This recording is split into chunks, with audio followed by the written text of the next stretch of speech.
I also know that he is opening up our Kulani prison and bringing our inmates home to Hawaii. Kulani is almost open. That's going to be a lot of jobs for us in Hilo. Like for my brother, he is in college now, but in 2 years when he graduates, he might be able to work right here in Hilo. Oh yeah, before I forget, this is my favorite. Governor Neil Abercrombie gave Hilo High School money for the gym that is almost complete. I can't wait because I'm going to Hilo High next year and I'm playing volleyball in that very gym. Made possible by Governor Neil Abercrombie. I know he will come and watch me and my friends play in that gym. It makes me happy to know that Governor Neil Abercrombie is thinking of us, our kids, and our future.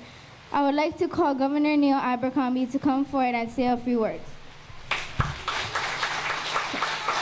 Aunties and uncles, please welcome our Governor of the state of Hawaii, Governor Neil Abercrombie. How about that? How about that?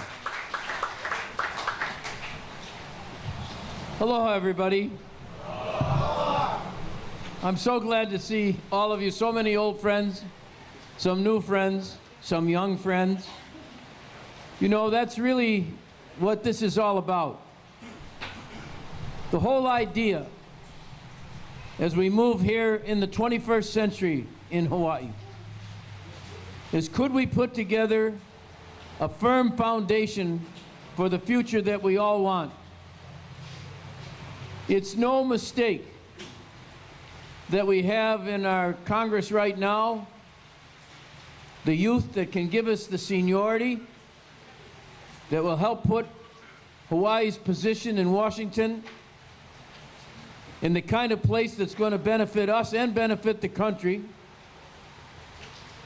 And it's no mistake, I can tell you, that the Lieutenant Governor of this state sitting on the stage right now is 40 years old with 3 children under 13.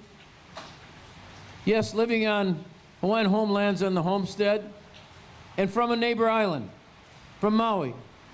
Because I promised you, didn't I, that we would not be an Oahu-centric administration, but that we'd be statewide, islands-wide. And I promised you in particular that I understood the role and the place of the Big Island of Hawaii. And so from our neighbor island Lieutenant Governor to an administration that has from the Big Island leadership in our departments, to working with the legislative delegation from the Big Island, to understanding that the Big Island is a catalyst for economic and social and education and energy reform is the key over the next decade. This administration and this governor is happy to be here today and to thank you very much for your support.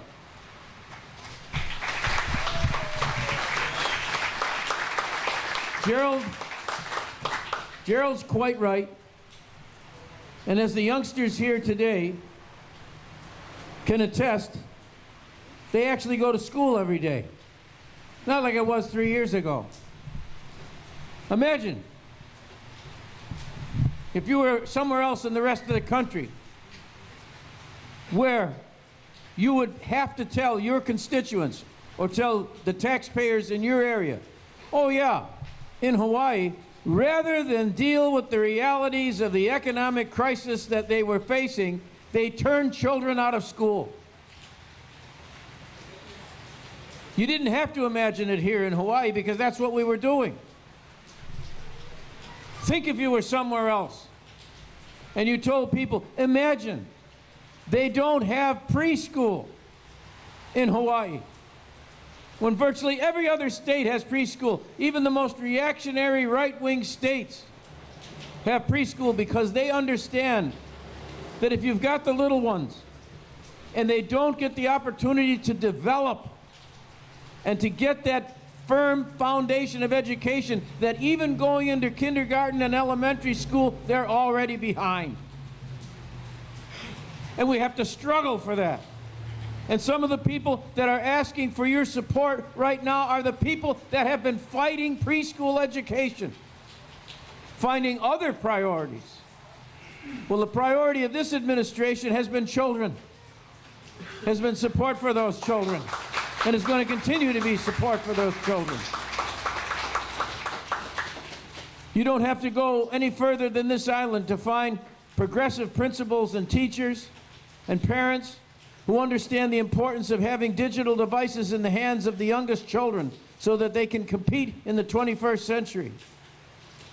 I'm meeting with the Secretary of Education tomorrow, who's coming out here all the way from Washington, D.C., Secretary Arne Duncan, President Obama's personal appointment as Secretary of Education. He's coming here because he wants to recognize in person and is going to say that over the last 3 years, Hawaii has turned its education system around in terms of its emphasis on its youngest children, on their race to the top.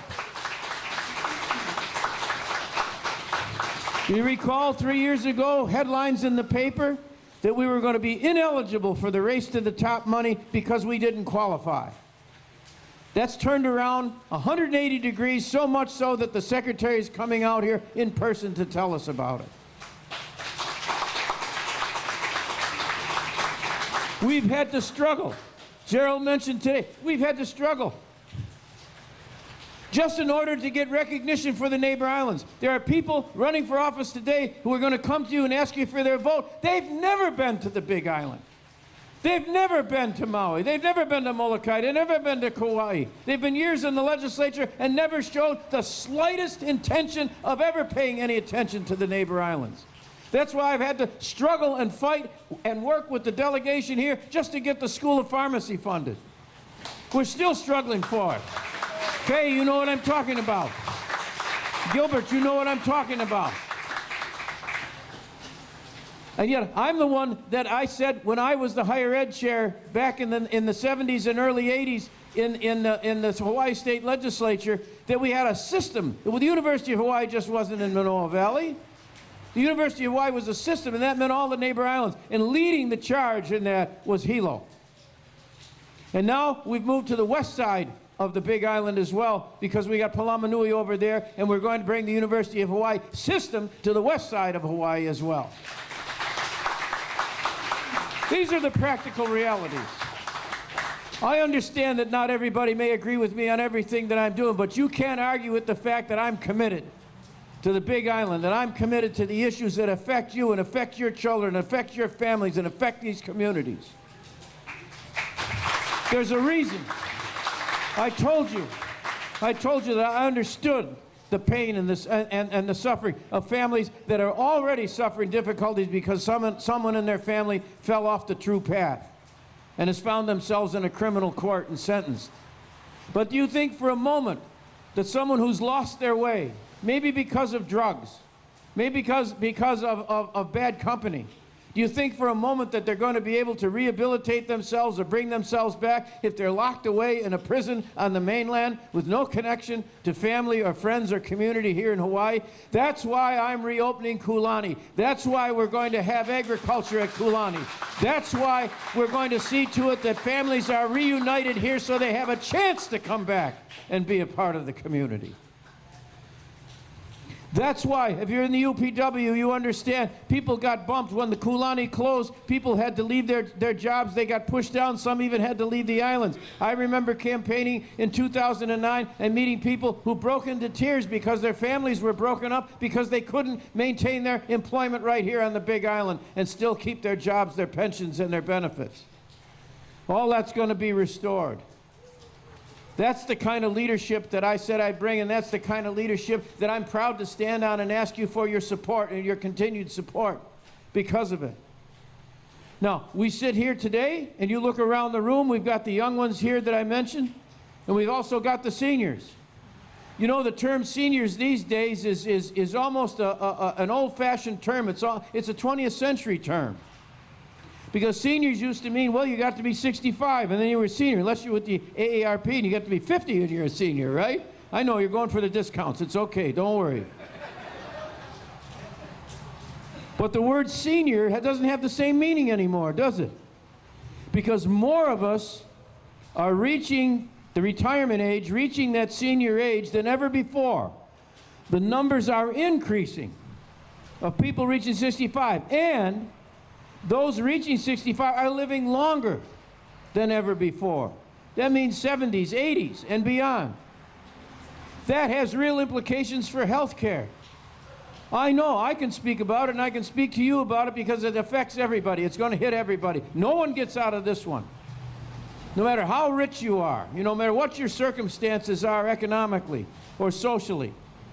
When it comes to the question of long-term care, everybody has a responsibility. Everybody's going to have to meet an obligation. I already have in my family. I've been through it. I have an idea there are people going through it right now sitting in this audience, and if you're not, you soon will be, or you know somebody who has or is right now. That's why I'm supporting caregiving legislation, so that when you have to become a caregiver, and let me tell you something else on that. We used to think caregiving, okay, you're in 60s and 70s, and maybe a family in their 40s, maybe early 50s is doing the caregiving. But because people are living into their 80s, now you find people in their 60s and 70s who have to be the caregivers. This is not unusual. This is not the exception to the rule. So we have to make sure that we have that support in there. And yet there are people in this legislature right now, some of whom are going to ask you for your support, who cut entirely out of the budget kupuna care that I want to make permanent, and I want to fund in the millions of dollars in order to meet the crisis that's in front of us of caregiving and senior years. These are the kinds of things that I think you have to take into account when somebody comes up and tells you, oh yeah, they're all for you. Who's got the record? That's the thing that has to be kept in mind. I'm grateful to be here with you today because we have done what we said we would do. We straightened out that economy that was in deficit. I even read something in the paper the other day when this budget situation was coming up in the legislature, where they were calculating how much of a deficit we could sustain in the state. In other words, we're going to go right back to where we were and do the same things and kick the same cans down the road again?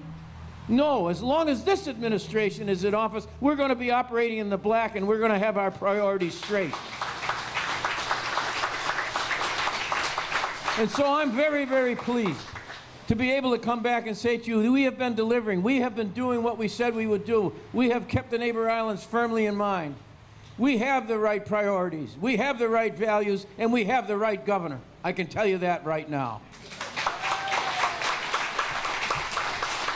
And so I'm just as pleased right now. I started my remarks to you today referencing the lieutenant governor of this state, a young man who's already demonstrated his legislative acumen, his understanding of the legislative process, someone who's already committed as a father and a husband, someone who understands the neighbor islands, someone who, in my estimation, is destined to have one of the great political careers that this state has ever seen. Someone that I'm very, very proud to have as a partner in this administration, Lieutenant Governor Shan Setsui.